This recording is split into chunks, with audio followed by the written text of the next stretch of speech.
Good morning, brothers and sisters. Do you remember the last 2 days I talked about singing to the Lord is God's commandment, and also it not only tells us to sing, but also to shout for joy? Truly, it tells us to have a joyful heart. God wants us to be so joyful that we shout it out. In Psalms 13 verse 5 it says, "I will sing to the Lord because of his goodness towards me." The psalmist sings to the Lord as his love responds to him. He thought of God's grace and says, "For his goodness towards me." Therefore, he uses this love to respond to the Lord and sing to him. So the first thing I want to remind you all is that singing to the Lord is a love response. It is not because the song is good or that there is nothing else to do so that we find something to do. Nor is it because we are Christians and singing hymns is our responsibility. All this is not the case. I hope that when you sing to God, it is your understanding of God's love towards you. Just as the psalmist said, "His goodness towards me." Therefore, he sings to God. It is so good that God creates such lovely music, and in our church there are so many good, beautiful, and abundant hymns. These help us to respond to God in love.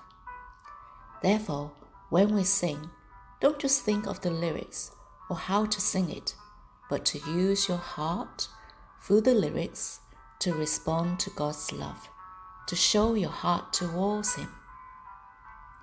May the Lord bless us, that we know how to sing and know how to use hymns to respond to God's love. Brothers and sisters, I will continue to share how I deal with anger. Today, there are 2 verses of the Bible that I would like to share. The first is in Colossians chapter 3 verse 8. "But now you yourselves are to put off all these: anger, wrath, malice, blasphemy, filthy language out of your mouth." Prior to this verse, Paul was encouraging brothers and sisters to reject sinful things. When it came to verse 8, it mentions particularly 5 things: anger, wrath, malice, blasphemy, filthy language. Why did Paul remind them this way? Actually, all these 5 things are connected. We need to be careful. Blasphemy and filthy language, these 2 are the outcome and actions that comes from wrath. People easily fall into this. When you have anger and wrath, our heart will easily think bad thoughts and even evil thoughts, and then we speak it out from our mouths. Maybe it is cursing or using filthy language that will cause us to sin. Christians need to really control their tongue and not speak filthy language. Note, wrath brings forth filthy language or even lies. We will easily offend God. Also, in Psalm 7 verse 11, "God is a just judge, and God is angry with the wicked every day." Here I want to bear testimony to this. Every time my spirit is in a good state, close to the Lord, I can guard my mind to be always in the Lord's love. Knowing that God is righteous, he is a ruler of all things, I can be at peace in my heart and be full of hope. In the end, one day he will judge all the unrighteous people. Just as God said, "Vengeance is mine, I will repay." Therefore, brothers and sisters, dealing with anger is not just trying to avoid speaking bad things and avoid sin, but we see that God is righteous. He will judge. We do not need to get angry at the injustice that we currently see before our own eyes, because we should know that one day judgment will come. God knows every unrighteous thing and will judge. Therefore, we should be patient and not use our own method to solve what is unrighteous. A story goes like this. A baker was very angry, saying he wanted to sue a farmer who sold him milk. The judge asked what was the problem. The baker said angrily, "Each bottle of milk that he sold to me, every single bottle was not to weight." The judge asked the milk farmer, "Why could such a thing happen? Are you out to con him?" The farmer replied, "I'm innocent, Your Honor. How could such a thing happen? Every bottle is weighed before I go out to deliver the milk." The baker brought out a bottle of milk that had just been delivered and showed it to the judge. The label on the bottle said 1 kg, but when the judge put it on the scales, it really did not come to 1 kg, only 800 and something grams. The judge told the farmer, "We now have the evidence. What more can you say?" The farmer was very puzzled. How could that be? At the farm, we are very old-fashioned.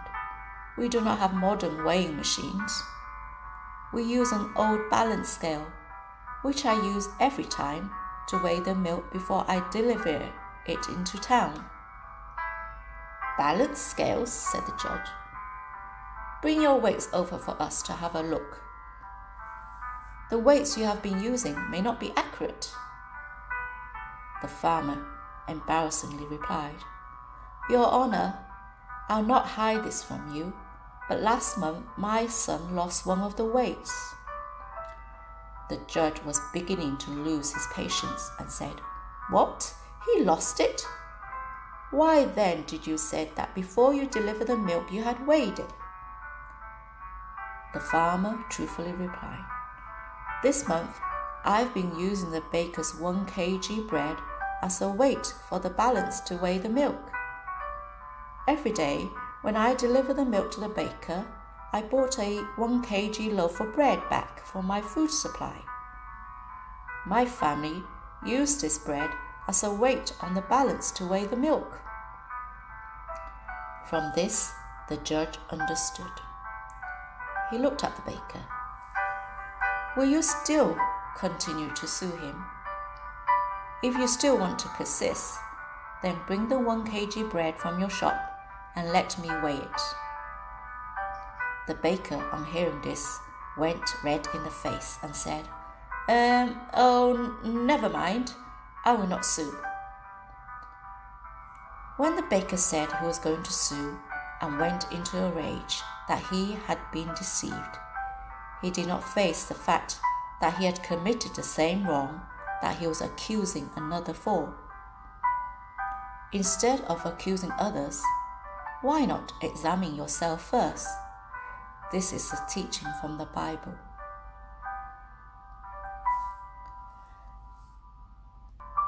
Brothers and sisters, we do not support the actions of the lawbreakers in what recently happened in Hong Kong because this would be against our conscience. We know that injustice is not right, but we do not accuse others. We ought to ask ourselves what things we can do better.